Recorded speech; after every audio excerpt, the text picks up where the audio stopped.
बच्चों, अब हम लोग शुरू करते हैं प्रश्नावली 12.3 का पहला सवाल।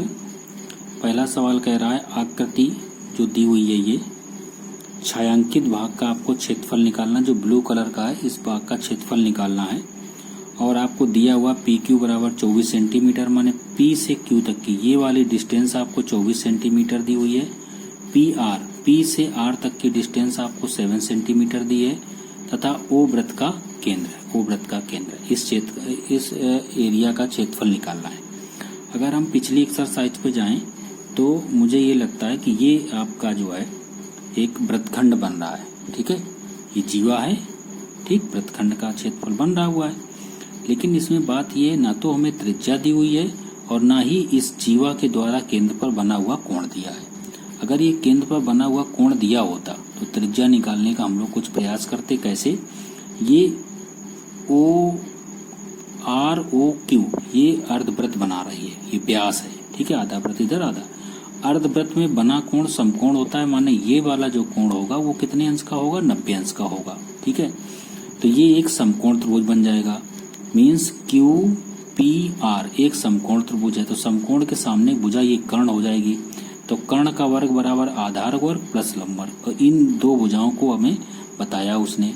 एक आपकी 7 सेंटीमीटर है और एक आपकी कितनी है? 24 सेंटीमीटर। तो इसका मान निकल आएगा क्यू आर का। अच्छा, अगर व्यास हमारा निकल आया तो व्यास के माध्यम से हम त्रिज्या निकाल सकते हैं, चूंकि त्रिज्या बराबर व्यास बटे 2 होता है।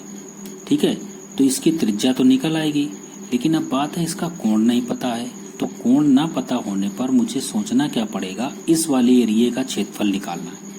तो हम करें क्या कि अर्धवृत्त का क्षेत्रफल तो निकाल ही सकते, माने वृत्त के क्षेत्रफल में बटे 2 कर दे तो अर्धवृत्त का क्षेत्रफल आएगा, तो इस वाले एरिया का क्षेत्रफल निकल आएगा। फिर क्या करें? उस अर्धवृत्त के क्षेत्रफल में से तो अर्धवृत्त ये भी बना और अर्धवृत्त ये भी बना। इस वाले क्षेत्रफल में से अगर इस त्रिभुज का क्षेत्रफल हम घटा दें तो ये छायांकित भाग का क्षेत्रफल निकल आएगा। और ये एक बन रहा है त्रिभुज, वो भी कैसा त्रिभुज? समकोण त्रिभुज। और समकोण त्रिभुज का क्षेत्रफल हम लोग जानते हैं 1/2 आधार गुणा लंब। इसको आधार मान लें, इसको लंब मान लें या ऊंचाई कह दें। इन दोनों का गुणनफल करके अर्धवृत्त के क्षेत्रफल में से इस त्रिभुज का क्षेत्रफल घटा दें तो इस वाले एरिया का क्षेत्रफल निकल आएगा।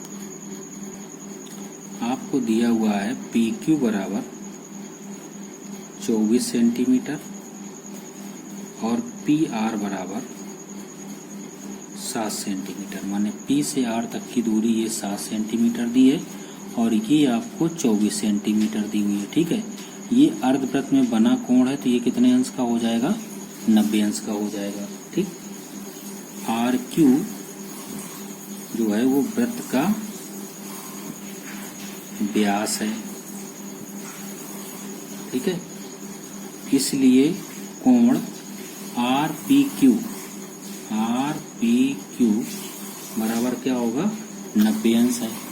ये 90 अंश क्यों होगा? क्योंकि ये अर्धवृत्त में बना कोण है।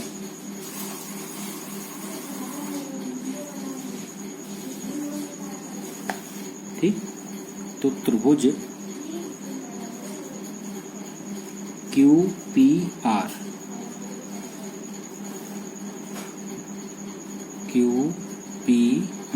ठीक है में क्या होगा?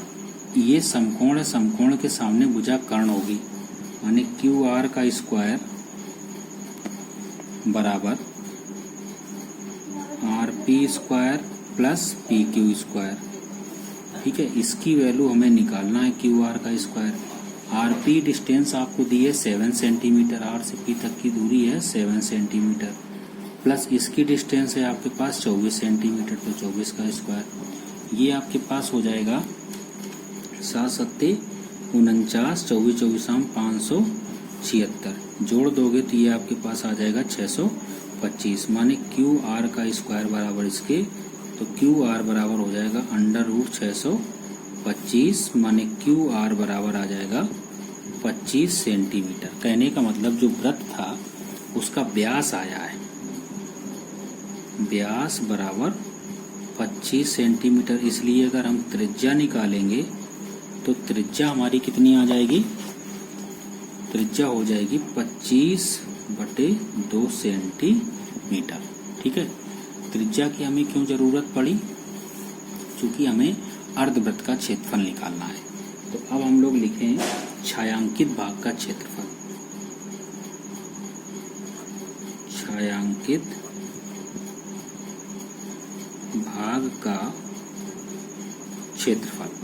तो जो छायांकित भाग का क्षेत्रफल होगा बच्चों, वो देखें ध्यान से, इस भाग का क्षेत्रफल निकालना है। तो ये आधा वृत्त कर रहा है, तो इस पूरे का क्षेत्रफल हम निकालें, माने अर्धवृत्त का क्षेत्रफल माइनस कर दें त्रिभुज इसका क्षेत्रफल, इस त्रिभुज का क्षेत्रफल।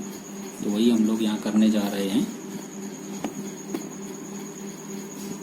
लिखेंगे अर्धवृत्त का क्षेत्रफल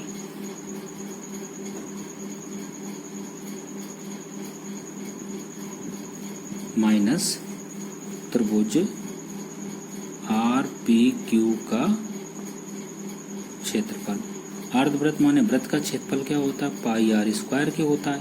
अब आधा करना है तो इसका 1/2 कर दें हम लोग, माइनस ये जो त्रिभुज बन रहा था, ये समकोण बन रहा था। समकोण त्रिभुज क्या होगा? 1/2 आधार, आधार है यहाँ पर RP कह दें, और इंटू PQ इसकी ऊंचाई कह दें, कोई दिक्कत नहीं। तो ये 1/2 पाई की वैल्यू रख दें। पाई का मान क्या रखोगे आप? 22/7, और त्रिज्या आपने कितनी निकाली है? 25/2। तो इसका होल स्क्वायर माइनस 1/2, PR की वैल्यू 7 और PQ की वैल्यू आपके पास थी 24 के। ठीक, अब इसको हम लोग सॉल्व कर लें। इसको देखो हम लोग सॉल्व करते हैं, 2 से इसको काट दें तो ये आ जाएगा 11। ठीक है, तो ये बचा 11/7 गुणा 25 कवर करेंगे तो ये आ जाएगा 625/2 कवर करेंगे, आ जाएगा 4 माइनस 2 से इसको काट दीजिएगा तो ये हो जाएगा 12, 12×7 84। ठीक, अब इसको थोड़ा सॉल्व कर दें। 11 का गुणा करें, 11×5 = 55, 11×2 = 22, 22 और 5 27 की 7,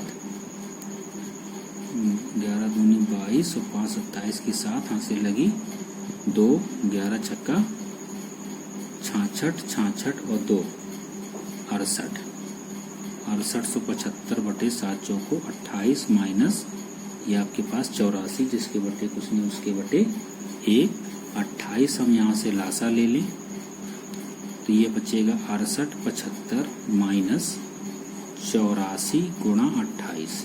28 का यहाँ गुणा करना पड़ेगा, कर दीजिएगा आप।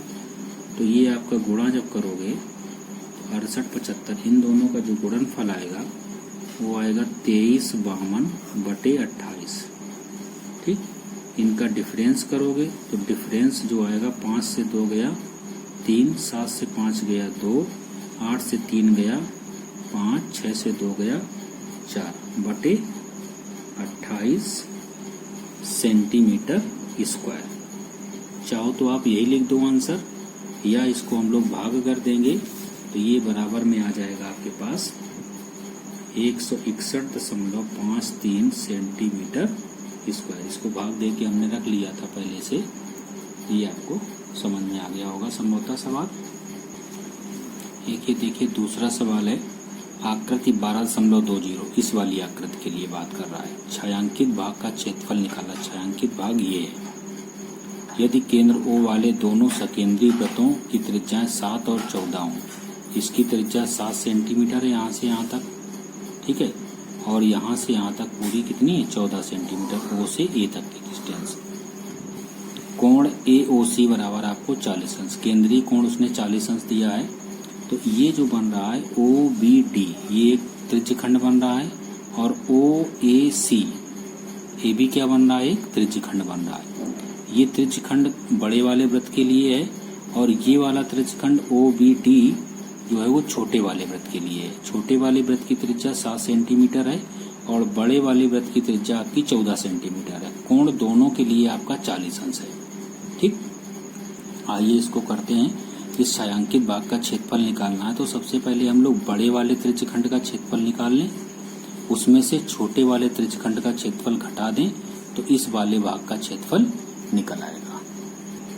देखो, छोटे वृत्त की त्रिज्या आपको R 7 सेंटीमीटर दी हुई है और बड़े वृत्त की त्रिज्या हमने कैपिटल आर मान ली है, उसको 14 सेंटीमीटर दिया हुआ उसने, और जो कोण दिया है केंद्र पर बना हुआ कोण वो 40 अंश दिया है। तो कह रहा है छायांकित भाग का जो क्षेत्रफल अभी बताया हम लोग, बड़े त्रिज्यखंड ओएसी का क्षेत्रफल माइनस छोटे त्रिज्यखंड ओबीडी का क्षेत्रफल। बड़ा त्रिज्यखंड के लिए हम लोग क्षेत्रफल निकालेंगे तो थीटा बटे ये होगा 360 इंटू पाई आर स्क्वायर, क्योंकि बड़े की त्रिज्या कितनी है कैपिटल आर हमने मानी हुई है, माइनस छोटे के लिए हम लोग थीटा बटे 360 into pi small r square के। ठीक है, मान रख दीजिएगा, थीटा का मान आपके पास 40 अंश है, 40 बटे 360 इंटू पाई का मान आप रख दीजिएगा 22 बटे 7 इंटू कैपिटल आर वो 14 है आपके पास, 14 का होल स्क्वायर माइनस थीटा की जगह फिर रखेंगे कितना 40 बटे 360 इंटू पाई की जगह रखेंगे 22 बटे 7 इंटू स्मॉल आर स्क्वायर माने 7 का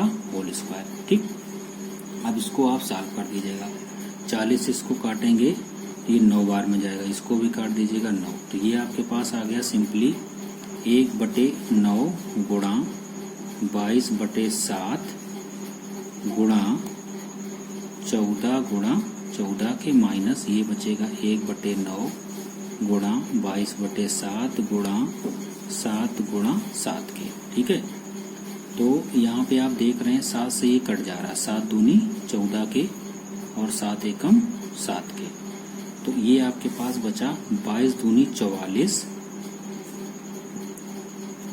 44 बटे 9, 22 और 2 को गुणा कर दिया, 44 बटे 9 गुणा 14 माइनस ये आपके पास बचा 22